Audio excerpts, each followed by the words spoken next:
Good morning friends, मैं अजय कुमार फिर से अपनी सफलता की कहानी लेके आया हूँ। आज हमारे साथ भावना नाथावत है, जिन्होंने सीबीएसई 12th में पूरे इंडिया में 6th रैंक लाई है और जयपुर में भी रैंक लाई है। तो इनसे जाने की पूरी जर्नी सफलता की कहानी, कैसे वो यहाँ तक पहुँचे, इनकी मेहनत क्या है, इनकी सफलता के पीछे कौन है, इनकी प्रेरणा स्रोत कौन है। तो सबसे पहले स्वागत करते हैं अपने चैनल सबसे बड़ा मोटिवेशन में। स्वागत है आपका हमारे चैनल में। धन्यवाद। तो भावना, आपका जो शुरुआती परिचय है वो हमारे एक बार दर्शकों को बता दीजिए। मेरा नाम भावना नाथावत है। मैं विद्याग्राम इंटरनेशनल स्कूल से हूँ। मैंने 12th में 98.80% स्कोर किया है और मैं ह्यूमैनिटीज़ बैकग्राउंड से हूँ। हाँ, तो भावना आपकी परसेंटेज इस बार भी अच्छी है।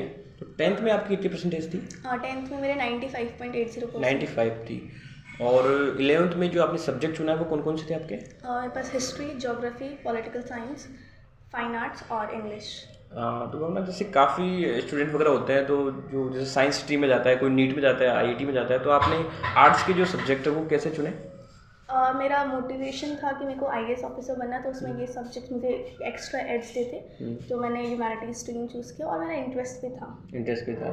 और जैसे अगर इसमें भी देखा जाए तो इन सब में हिस्ट्री, ह्यूमैनिटीज़ में वगैरह में, तो इसमें भी कौन सा आपका जो सबसे बेस्ट है, यदि आपका सब्जेक्ट माने, किस में आपका ज़्यादा इंटरेस्ट था? Political science. पॉलिटिकल साइंस में, हाँ। पॉलिटिकल साइंस में भी काफ़ी जो आईएएस के क्वेश्चंस वगैरह आते हैं, इसमें लक्ष्मीकांत जो पढ़ते हैं इसमें आईएएस के लिए।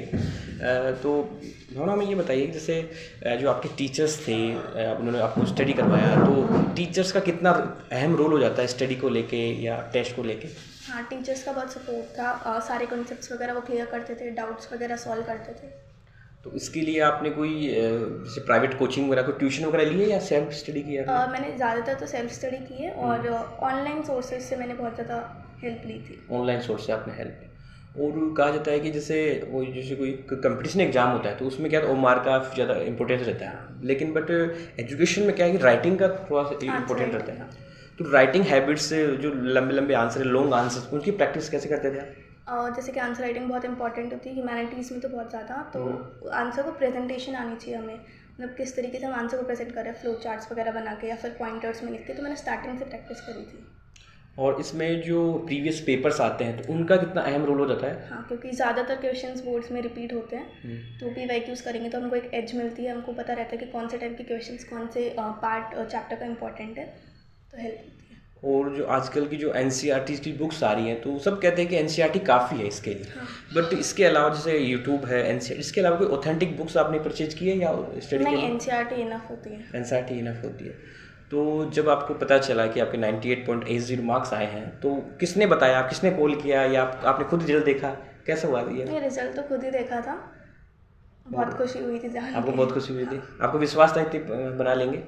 इतना तो नहीं था, लेकिन इतना था कि 95 प्लस आ जाएंगे, लेकिन 99 तक का नहीं सोचा था। तो उस दिन का थोड़ा डिटेल बताइए, जब आपको रिजल्ट पता चला, घर पे माहौल कैसा था? पापा ने विश किया, मम्मी ने, कैसे? हाँ, कुछ सब हुआ? बहुत खुश थे, सब लोगों के फ़ोन वगैरह आ रहे थे, सब कॉन्ग्रेचुलेशंस कह रहे थे। सब कॉन्ग्रेचुलेशन कह रहे थे। तो आपका जो आगे का जो फ्यूचर प्लान है, आपने यहाँ पे 12th में अच्छे मार्क्स लाए, सीबीएसई से हो आप, इंडिया 6th टॉपर हो आप, तो आगे का लक्ष्य क्या है, आगे का टारगेट क्या है? अभी मैं सीयूईटी के एग्ज़ाम की प्रिपरेशन कर रही हूँ। मैं दिल्ली यूनिवर्सिटी टारगेट कर रही हूँ और उसके बाद फिर मैं यूपीएससी की तैयारी दिल्ली यूनिवर्सिटी से बाद में यूपीएससी की तैयारी करो, अच्छी बात है। और भावना, आपका जो आपकी हॉबी वगैरह है, जो अभी रुचि है, जैसे काफ़ी स्टडी अपन करते हैं, थोड़ा बोर महसूस करते हैं, तो फिर अपने आप को हल्का करने के लिए, लाइट करने के लिए क्या करते थे आप? मेरे को पेंटिंग और क्राफ्टिंग का इंटरेस्ट। पेंटिंग का? हाँ। कोई फेमस पेंटर वगैरह की कोई जानते हो या खुद ही आप पर्सनली पर्सनल तो करते हैं, जैसे फेमस इंस्पिरेशन के लिए पिकासो, लियोनार्डो दा विंची, बहुत ज़्यादा पेंटर्स वो आपके फेमस है।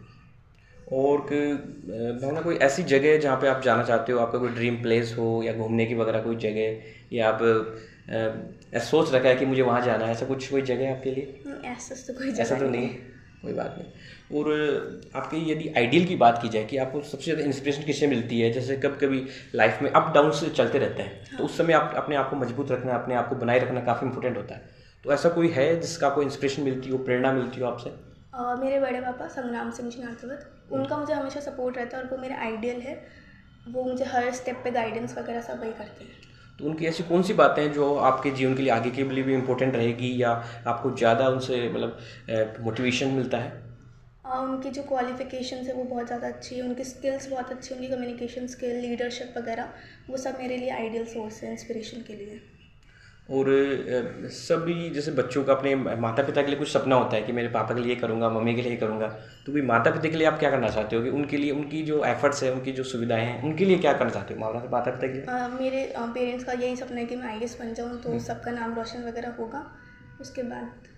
हाँ, और जैसे फ्रेंड्स वगैरह में भी होता है कई बार, जैसे कि उसने इतनी परसेंटेज बनाई है, या फिर पिछली जो सीजन्स वगैरह थे उसमें आपने कोई देखा कि मुझे भी ये टारगेट लेना है, मुझे भी 99 करना है या टॉप आना है कुछ? मैं भी टॉपर्स के इंटरव्यू देखती थी, तो उनसे भी मेरे को मोटिवेशन मिलता था, पता चलता था कि कौन कैसे पढ़ रहा है, तो सब हेल्प मिली, सब उनसे हेल्प इंटरव्यू मिली। से। हाँ, और अभी जैसे रिजल्ट की बात देखें तो 2025 का रिजल्ट आया इसमें, उसमें भी जो फर्स्ट और सेकंड में टॉपर गर्ल्स आई है, हाँ तो इनको देख के कैसे आपको प्रेरणा मिलती है, कैसे इनके वगैरह वीडियोज़ वगैरह आप देखते हो वगैरह? हाँ।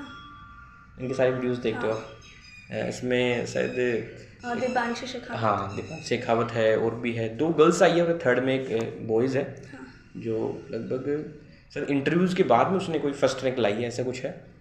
और भावना ये बताइए, जैसे काफ़ी सारे जो बच्चे हैं वो क्या है, जैसे स्टडी तो करते हैं और फिर बाद में फेल हो जाते हैं कि मेरे से नहीं हो रहा, शुरुआत तो अच्छी कर देते हैं लेकिन बाद में लाइफ को नहीं ले पाते, उनके लिए क्या कहना चाहोगे कि वो कैसे पटरी पर रहें, कैसे वो अपनी जो गोल्स हैं उनको बनाए रखें? हमें कंसिस्टेंसी मेंटेन करनी चाहिए, ऐसे नहीं कि आप एक दिन तो बहुत ज़्यादा पढ़ रहे हो और अगले दिन आप पढ़ ही नहीं रहे हो, बिल्कुल। हमें रेगुलर पढ़ाई करनी चाहिए और मोटिवेटेड रहना चाहिए, पूरे मतलब आपको पूरी एक एंटायर जर्नी फॉलो करनी है, तो स्टार्टिंग से लेकर एंड तक आपको रेगुलर रहना चाहिए। और जो आजकल के जो बच्चे हैं जो सोशल मीडिया पे काफ़ी एक्टिव रहते हैं, किसी का इंस्टाग्राम पे व्हाट्सएप चलाते रहते हैं, घंटों टाइम स्पेंड करते हैं, तो इसको कैसे आपने दूर किया, कैसे मैनेज किया इसको? इसके लिए तो अपने आप को खुद को लिमिट करना पड़ता है। आपको पता है कि अभी मेरे लिए स्टडी ज़्यादा इंपॉर्टेंट है, अपने को फोकस रहना पड़ेगा, और डिस्ट्रैक्शंस तो होती ही है लेकिन उनको हमको अवॉइड करना है। डिस्ट्रैक्शन काफ़ी होती है लेकिन अवॉइड करना चाहिए। काफ़ी जो युवा है अपना जो टाइम स्पेंड इसमें कर देते हैं, ये अच्छी बात है कि आपने इसको मैनेज किया, इसको दूर रखा, इससे मोबाइल से अपने दूरी बनाए रखी।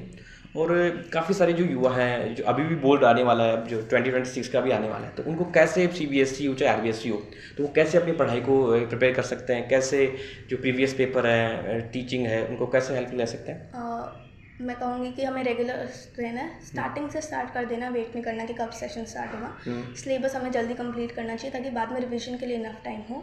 बहुत सारे क्वेश्चंस की प्रैक्टिस करनी चाहिए और स्पेशली आंसर राइटिंग की, और जितने मॉक टेस्ट वगैरह हम दे सकते हैं उससे एनालिसिस करें, मॉक टेस्ट का हेल्प मिलेगी बहुत ज़्यादा। और थोड़ा सा ये जो नीट JEE वाला चक्कर चल रहा है, तो 11th में जो सब्जेक्ट चुनते हैं तो उसमें क्या सावधानी बरतें कि सब्जेक्ट किस प्रकार चुने, क्या परसेंटेज को देख के चुने या अपनी खुद की जो हैबिट्स हैं, खुद के जो लविंग सब्जेक्ट है उसको देखें? देखिए, परसेंटेज के हिसाब से तो कोई उसकी वैल्यू नहीं होगी, आपको अपना इंटरेस्ट देखना है, आपको आपके फ्यूचर गोल्स देखने हैं, उस हिसाब से उसको अलाइन करके हमें सब्जेक्ट लेना चाहिए। और ये नहीं है कि सब कोई अगर साइंस स्ट्रीम ले रहा है तो आप भी वही लो, आपका जो इंटरेस्ट है, आपको जो फ्यूचर करियर में आप जो करना चाहते हैं उस हिसाब से लेना चाहिए। बहुत अच्छी बात है कि परसेंटेज वगैरह से कुछ नहीं होता है, जो अपनी खुद की बेस्ट चीज़ है, जिसमें अपने किसको आप अच्छा मानते हो, कौन सी ऐसी चीज़ है जिसमें आप बेस्ट हो, तो उसको आप चुनें। परसेंटेज का माध्यम नहीं है, परसेंटेज कोई मार्क्स किसी के मतलब फ्यूचर को बयान नहीं कर सकते, कभी मार्क्स से डिसाइड नहीं कर सकते आपको। तो ये बहुत अच्छी बात है इन्होंने बताया कि परसेंटेज इतना इंपॉर्टेंट नहीं है, आपकी हॉबी किस में है, आप क्या करना चाहते हो, ये बहुत है। ना कोई मोटिवेशन लाइन यदि आपको याद आ रही हो तो मतलब एक सक्सेस मंत्र आप किसे कह सकते हो कि लाइफ में सबसे मेन चीज़ क्या है, कोई एक लाइन में यदि बता सको? Hard work is the key to success. Hard work is key to success. कैसे? मेहनत तो करनी ही पड़ेगी, अगर आपको कोई गोल अचीव करना है तो आपके लिए उसको हार्ड वर्क भी करना पड़ेगा, आपको उसके लिए अपना टाइम देना पड़ेगा और रेगुलर रहना पड़ेगा। बहुत अच्छी बात है, हार्ड वर्क, कठिन मेहनत के बिना कुछ नहीं हो सकता। मतलब कहते हैं ना, भाग्य भरोसे कुछ नहीं होता, भाग्य भी उसी का साथ देता है जो अपनी मेहनत पर विश्वास करते हैं। तो भावना, आपको बहुत बहुत बधाई हो, आपने CBSE में जयपुर में टॉपर भी रहे हो, आप इंडिया में 6th टॉपर, आपके फ्यूचर के उज्जवल भविष्य के लिए कामनाएं। और आपका हम एक बार और मिले अपन जब आप IAS बन जाएंगे, एक बार आपका इंटरव्यू करेंगे हम अपने चैनल सबसे बड़ा मोटिवेशन की तरफ से। भावना की छोटा सा उपहार, छोटी सी भेंट, इन्होंने हमें समय दिया, उसके लिए बहुत बहुत बधाई हो और इनके उज्जवल भविष्य की कामना करते हैं। और यदि अभी तक भी आपने मेरा चैनल सब्सक्राइब नहीं, यूट्यूब पे जाइए, सबसे बड़ा मोटिवेशन सर्च कीजिए, लाइक कीजिए, उससे क्या होगा जो आने वाले वीडियोज़ हैं वो सबसे पहले आप तक पहुँचेंगे। जय हिंद।